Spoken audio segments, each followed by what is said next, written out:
Hi, I'm Seb, and today I wanted to show the money illusion from the intelligent investor because I think it is an important piece of the book that everyone can take away from. And I think it is important for everyone to know this part, and it's important for me to share it to everyone. And so, the money illusion. There's another reason investors overlook the importance of inflation, what psychologists call the money illusion. If you receive a 2% raise in a year when inflation runs at 4%, you almost certainly feel better than you will if you take a 2% pay cut during a year when inflation is zero. Yet both changes in your salary leave you in a virtually identical position, 2% worse off after inflation. So long as the nominal or absolute change is positive and we view it as a good thing, even if the real or after inflation result is negative, and any change in your own salary is more vivid and specific than the generalized change of prices in the economy as a whole. Likewise, investors are delighted to earn 11% on bank certificates of deposit in CDs in 1980 and are bitterly disappointed when eating only around 2% in 2003, even though they were losing money on inflation back then, but are keeping up with inflation now. And the nominal rate we earn is printed in the bank's ads and posted in its window, where a high number makes us feel good, but inflation eats away at that high number in secret and actually destroys it. Instead of taking out ads, inflation just takes away our wealth. That's why inflation is so easy to overlook and why it's important to measure your investing success not just by what you make, but on what you keep after inflation, like holding on to investments or different assets. In my opinion, that's the most important thing is to not sell off your investments, but actually hold on to it. And on this part, there's three good reasons to believe that inflation is not dead.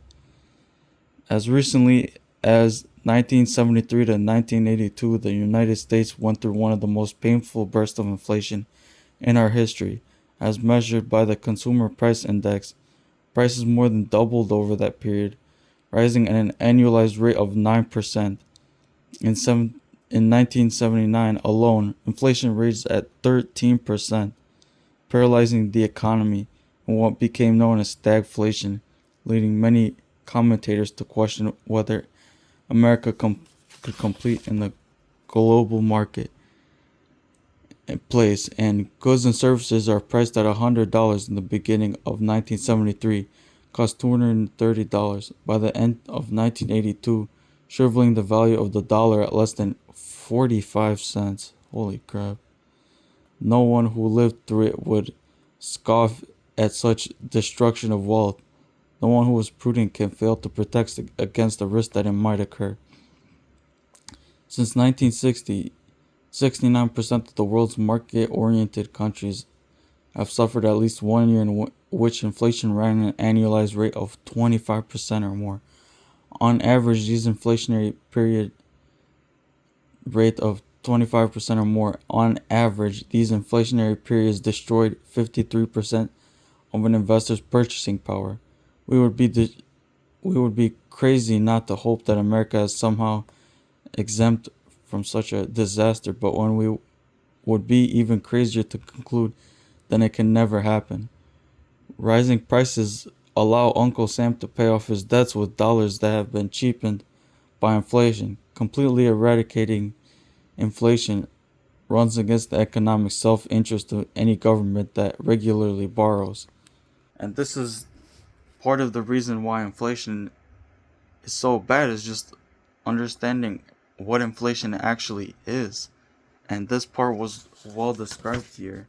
And it's amazing at the money illusion that you might be losing the same amount, but on one side you're feeling good, and on the other side you're not, but in reality you're actually losing either way. And there are a lot of good examples like this. In 2022, after the stock market rose like crazy, it decreased, but the cost of living actually skyrocketed. And yeah, you're making a ton of money on investments, but the cost of your living increases like crazy, and actually you're losing money, The money illusion makes you feel like you're actually making money. And this is just an important thing to point out.